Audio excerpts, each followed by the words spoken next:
Qual a classificação tributária de uma igreja? Olá, eu sou Murilo Tasca, você está no canal especializado em igreja, especializado em organizações religiosas. E hoje o tema é: qual é a classificação tributária de uma igreja?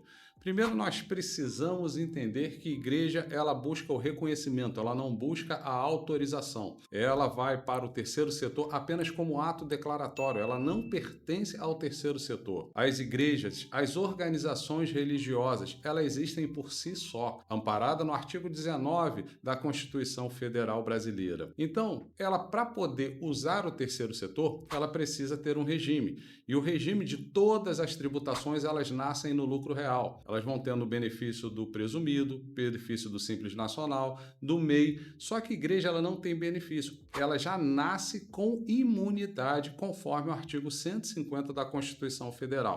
Então, esse é o primeiro passo que nós precisamos entender antes de entrar nessa seara da tributação das igrejas. Porque quando é isenção, que é o que acontece no terceiro setor, o próprio Estado ele é o dono do tributo. Na imunidade, o Estado não é o dono do tributo. A importância de ter uma classificação tributária para as igrejas é porque as igrejas elas têm a imunidade do imposto, mas elas não estão desobrigadas das obrigações acessórias. As igrejas elas precisam entregar a sua SF, em alguns casos a ECD, a DIRF que tinha sido excluído, mas agora só para o ano que vem que ela será excluída, entre outras obrigações acessórias que as igrejas elas estão obrigadas. E para que você possa fazer uma obrigação acessória, precisa ter uma contabilidade. E para isso, você precisa entender que tem que ser uma contabilidade especializada em igreja. Afinal, você quando sente uma dor no peito, você vai procurar um cardiologista ou um ortopedista? É claro que vai procurar um cardiologista.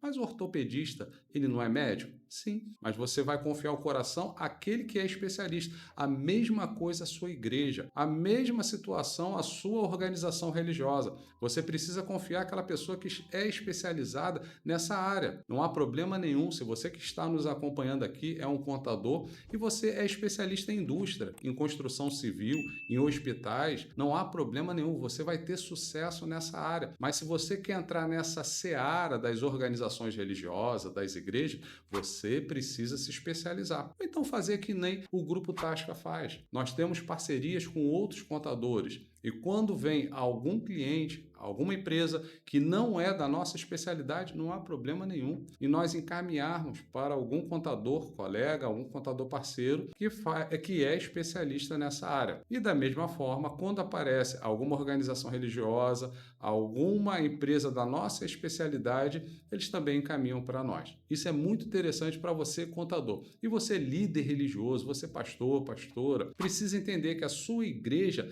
você precisa enviar para uma empresa que entenda de organização religiosa, para que você tenha o melhor proveito e para que você possa ter o reconhecimento, não a autorização. O Estado não autoriza a igreja, o Estado apenas reconhece a igreja. E com relação às contribuições, igreja ela não tem imunidade sobre contribuições, sobre o patronal, contribuições especiais, sobre taxas. Um exemplo, a igreja ela usa aquele espaço e a prefeitura colocou uma iluminação pública. Sobre aquela iluminação vai ter uma taxa. A igreja não tem imunidade sobre essa taxa. Ela tem imunidade sobre o IPTU, Imposto Predial Territorial Urbano. E isso a igreja está amparada no artigo 150 da Constituição Federal. Muitas prefeituras acabam não reconhecendo diretamente, mas a igreja tem que buscar essa imunidade. E lembrando, a imunidade ela retroage os últimos 5 anos, diferente da isenção das ONGs que pertencem ao terceiro setor. É quando ela consegue ter a isenção dali para frente,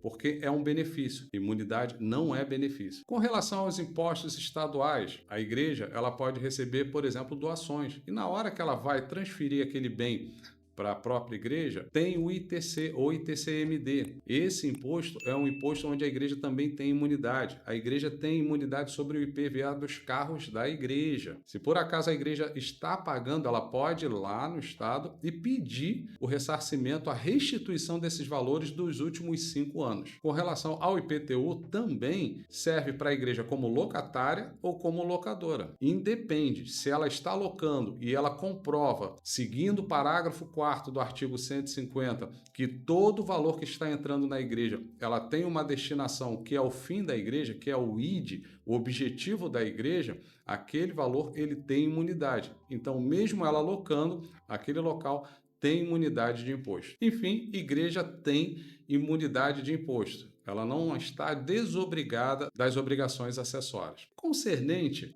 aos impostos na conta de luz e telefonia, infelizmente é um imposto indireto, que pertence à concessionária. Não é o que o legislador gostaria que fosse, mas você vai precisar, nesse momento, buscar a isenção. É claro que existiu a Lei Complementar 160 de 2017, que tirou a isenção das igrejas, mas a Lei Complementar 170 de 2019 recolocou justamente as igrejas, as Santas Casas de Misericórdia. Isso aconteceu porque estava tendo uma guerra fiscal no Brasil, onde os estados brigavam para levar grandes empresas para o seu estado. E nessa briga, as igrejas acabaram sendo excluídas pela Lei Complementar 160, mas foram realocadas pela Lei Complementar 170. E nós precisamos entender que contribuições, taxas, empréstimos compulsórios, enfim, da categoria do tributo, que são 5, a igreja ela tem imunidade de imposto e ela não está desobrigada de apresentar as obrigações acessórias. E para apresentar a obrigação acessória, ela precisa de uma contabilidade, e essa contabilidade que seja especializada